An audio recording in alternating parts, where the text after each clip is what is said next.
Mga idol, baka gusto nyong suportahan ang munti nating channel through membership, click nyo lang po yung join button sa ating homepage.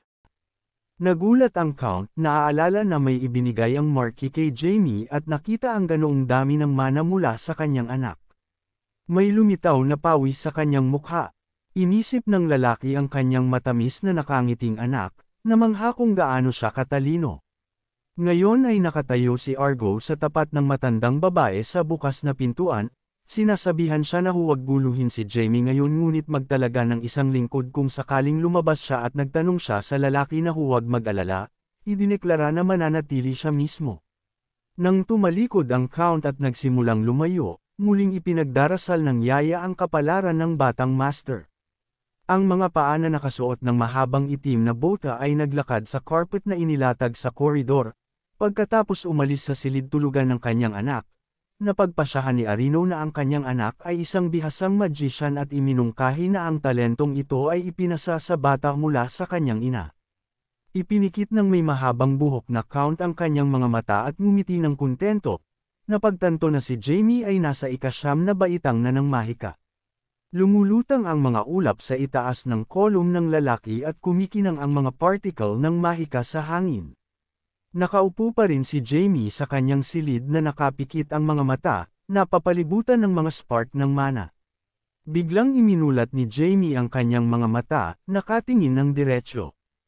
Isang malawak na ngiti ang lumitaw sa kanyang dati seryosong mukha at masayang tumayo si Jamie na nakakuyom ang kamao. Sumisigaw na sa wakas ay nagawa niyang ilipat at hatiin ang mana sa mga particle. Ipinikit ang kanyang mga mata habang nakatayo na. Inulit ng bata ang teknik na may mana muli. Pagkatapos nito ay napagpasyahan niya na sa ngayon ay kaya niyang gumamit ng maximum na ika-4 na klase. Napabuntong hininga si Jamie ng malungkot, napagtanto na napakaliit na lang ng kanyang oras para maabot ang ika-5 baitang. Ang one-eyed black sa ulo ng bata ay nagsimulang kumaluskos nang nagtatanong habang tinitingnan siya. Pagkatapos ay tiningnan ni Jamie ang katulong bilang sagot. Napagtanto na nagbabala siya tungkol sa kahinaan ng batang katawan kaya naman dapat iwasan ang labis na pasanin. Pagkababa sa balikat ng bata, patuloy na kumaluskos ang bilog na demonyo, komandat sa itim. Napagpasyahan ni Jamie na may ngiti na hindi na kailangang magmadali sa pagpapabuti at na sa pangalawang pagkakataon ay magiging mas madali ang lahat. Itinaas ni Jamie ang kanyang hintuturo. Inutusan ng itim na i-activate ang invisibility. Nang magsimulang maging transparent ang demonyo na lumulutang sa hangin, masayang tiningnan ito ni Jamie, ipinagbibigay alam sa kanya na pupunta siya sa kanyang ama kaya kailangan ng itim na itago ang kanyang mana upang hindi matagpuan. Nakatayo na nakatalikod sa pintuan na nakasuot ng night dress, ikinalat ng bata ang kanyang mga braso sa kanyang tagiliran, ipinikit ang kanyang mga mata at may kontentong ngiti na sinabihan ang naglalahong itim na halos wala siyang nararamdaman. Itinaas ni Jamie ang isang kamay at sinabi ng malinaw na hindi ito maaaring maging iba dahil ang demonyo ay pamilyar sa katawan na ito, nagtatanong kung mapapansin ba siya ng kanyang ama. Habang kinaladkad ang kanyang kulay kape na tsinelas sa sahig na gawa sa parquet, lumakad ang bata sa bukas na pintuan upang umalis sa silid tulugan habang si Jamie ay gumalaw ng may sukat na hakbang sa koridor ng mansyon na sinamahan ng itim. Isang mahaba, walang hugis na anino ang umunat sa likod niya sa buong sahig. Ang aksyon ay lumipat sa bulwagan kung saan si Count Arino, na nakaupo sa isang upuan, ay tumanggap ng isang nakangiti at magalang na bisita. Nakaupo sa sofa at nakayuko ang ulo bilang pagbati na may magkadate na kamay. Napansin ng lalaking may maitim na buhok na alam niya ang mababang popularidad ng mga paniniwala sa teritoryo ng High. Ngumiti siya at nagpahayag ng kanyang malalim na pasasalamat sa Count sa pag-aproba ng relihiyon ni Janice. Nang marinig ito, nagliwanag ang mukha ni Arino at masiglang inamin na itinuturing niyang kapaki-pakinabang ang bagong relihiyon para sa mga naninirahan.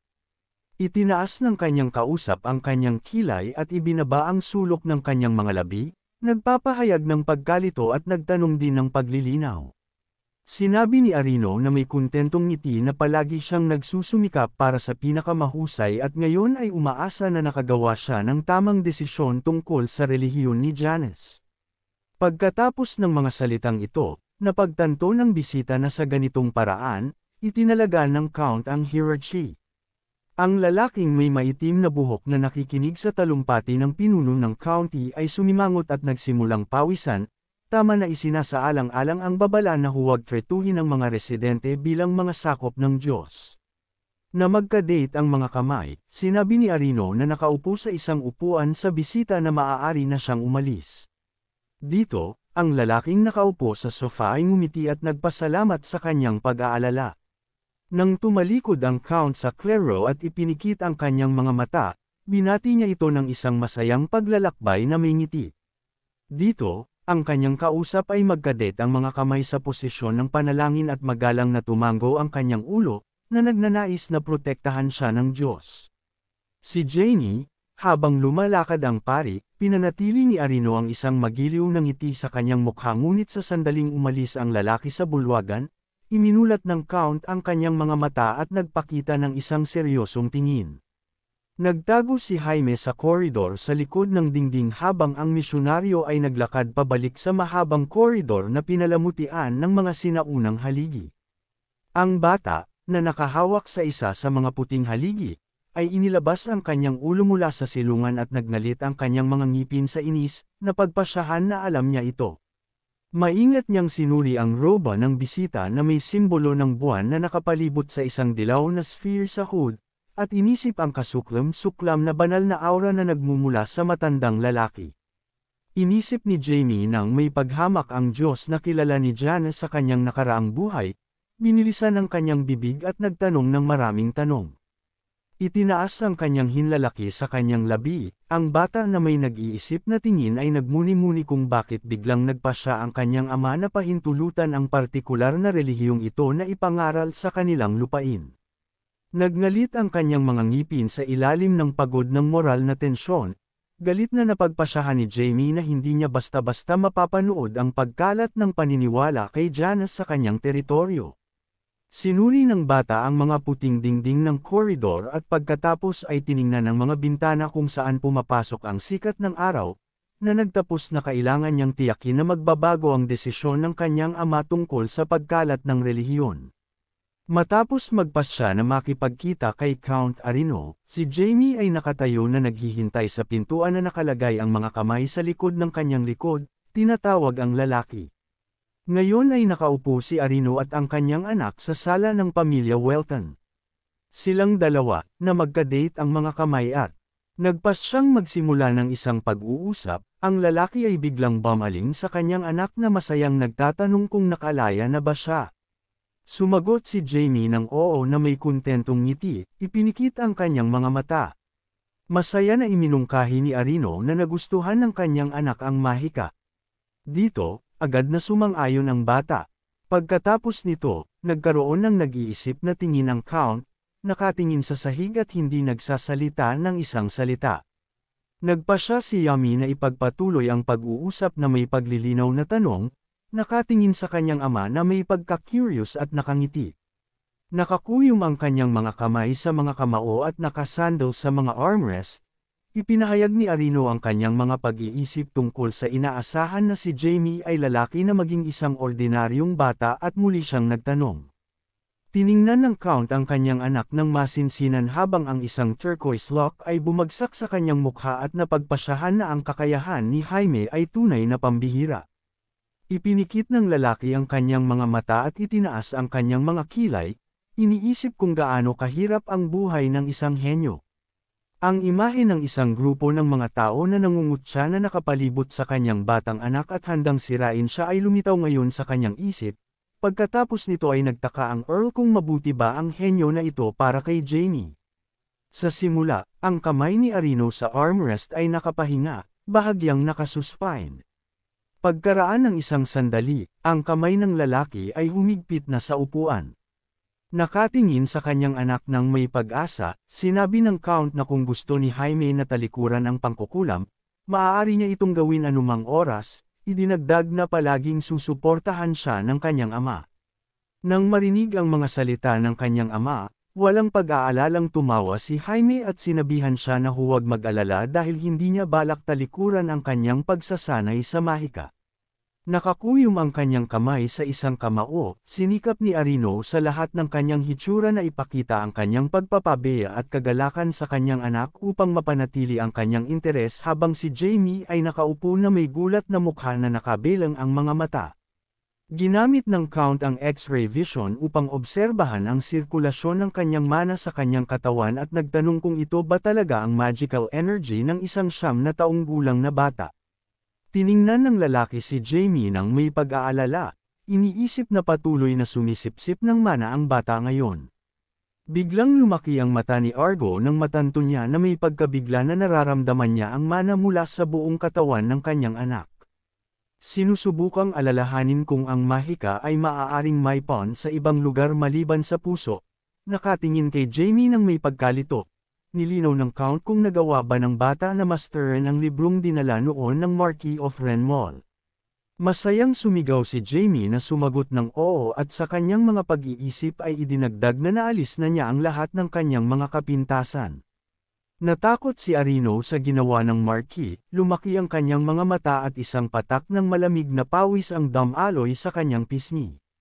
Bahagyang bumangon ang lalaki sa kanyang upuan, nakasandaw sa mga armrest at nagtatanong kung gaano kalaki ang pinagbuti ng kanyang anak na nakaupo sa tabi niya sa isang araw lamang. Nakita si Jamie na nawawala na napapalibutan ng mga sanga at dahon na umiihip sa hangin. Nagtaka si Argy na kung kaya ba talagang maging isang ika-9 na baitang na wizard ang bata. Upang maibsan ang tensyonadong sitwasyon, ipinikit ng Count ang kanyang mga mata at tumawa ng walang pag-aalala. Iniisip kung gaano siya kawalang talent kumpara sa kanyang maliit na anak. Lumaki ang mata ni Jaime at lumaki ang kanyang bibig, nagtatanong sa kanyang ama nang may pagkabigla kung ano ang nangyari. Ang lalaki na may mainit. Nangiti ay sinabing ipinagmamalaki niya ang kanyang anak at masaya sa nangyari ngayon. Ang batang nakaupo sa sofa ay naglaho at nagsimulang bumangon si Arino mula sa kanyang upuan na may ngiti. Natawa si Jamie, ipinikit ang mga mata at iniyuko ang ulo habang ginugulo ng kanyang ama ang kanyang buhok. Si Jamie, nakunotno sa inis, ay sa isip nagtanong sa kanyang ama na itigil ang paghaplos sa kanyang ulo. Nanigas ang bata sa gulat nang itinuro ni Argan ang invisible na si Black na nasa kulay turquoise na buhok at nagtanong kung pamilyar ba ito ng kanyang anak. Lumipad ang demonyo sa hangin sa takot at sa gulat ay nilinaw ni Jamie kung nakita ba talaga ng kanyang ama ang bilog na nilalang. Isang umiiwas ng tingin, hindi maintindihan ni Jamie dahil maayos siyang naitago ni Black sa pamamagitan ng paggamit ng invisibility spell. Pagkatapos ay ikinalat ni Arino ang kanyang mga braso na may walang pakialam na tingin, ipinapakita ang tinatayang laki ng demonyo at binibigyan ng eksaktong paglalarawan nito. Iniisip ang hindi kapani-paniwalang lakas ng kanyang ama, lumubog si Jamie at, iniyuko ang ulo, inamin na wala siyang sinabi sa kanyang ama sa takot na hindi kaaya-aya na sorpresahin ang lalaki. Nanigas si Jamie sa gulat nang mahigpit siyang niyakap ng kanyang ama na may maraming sigaw ng kagalakan. Pagkaraan ng ilang sandali, nakatayo si Jamie na nakayuko at tahimik sa tabi ng pintuan ng kanyang silid tulugan. Ipinatong niya ang kanyang mga kamay sa pintuan at may pagod na tingin ay inisip kung gaano siya kapagod sa labis na pagmamahal ng kanyang kasalukuyang pamilya. Gabi na sa labas, may mga ilaw na nakasindi sa ilang bintana ng mansyon at may mga dumadaan sa kalye na sinisikatan ng mga parol. Si Jamie, na tinakpan ang kanyang ulo ng hood ng kanyang roba, ay tumingin sa gilid at tinawag ang isang pamilyar. Napuno ang silid ng mga asol na paglabas at lumitaw ang isang napakalaking black sa itaas ng ulo ng madilim na batang lalaki. Si Jamie, na may seryosong mukha, ay sinabing kailangan malaman ang dahilan kung bakit pumasok ang mga misyonero sa kanyang teritoryo, pagkatapos nito ay sinabi niya kay Black na umalis. Ilang sandali pagkatapos, si Jamie, na nakatago sa roba, ay lumipad sa ibabaw ng lungsod sa gabi gamit ang mga pakpak ng demonyo. Sa isa sa mga madilim na eskinita, dalawang lalaki na nakaupo sa mga kahon ang nag-uusap tungkol sa mga salita ng pangunahing isa na may mga sumpa. Isa sa mga kausap, na pinangalan ng Philly, isang mid-level na pinuno ng kriminal na organisasyon na rival, ay ipinagsama ang kanyang mga kamay sa kanyang harapan at, nakapikit ang kanyang mga mata, ay nag-aalala na sinabi kung ano ang kinasangkutan nila. Ang pangalawang kausap, si Jens, na may peklat sa kanyang mata, isang kapwa-kriminal, ay galit na idineklara na ang pinuno ng kanilang organisasyon ay isasakripisyo ang kalahati ng kanyang mga subordinate para sa kanyang sariling kapakinabangan. Ang maitim na lalaki ay hindi tumigil sa pagkapuot, malakas na ipinapahayag sa kanyang kausap ang kanyang pagkadismaya sa human trafficking, na lumampas sa lahat ng kriminal na aktibidad at pagkalito.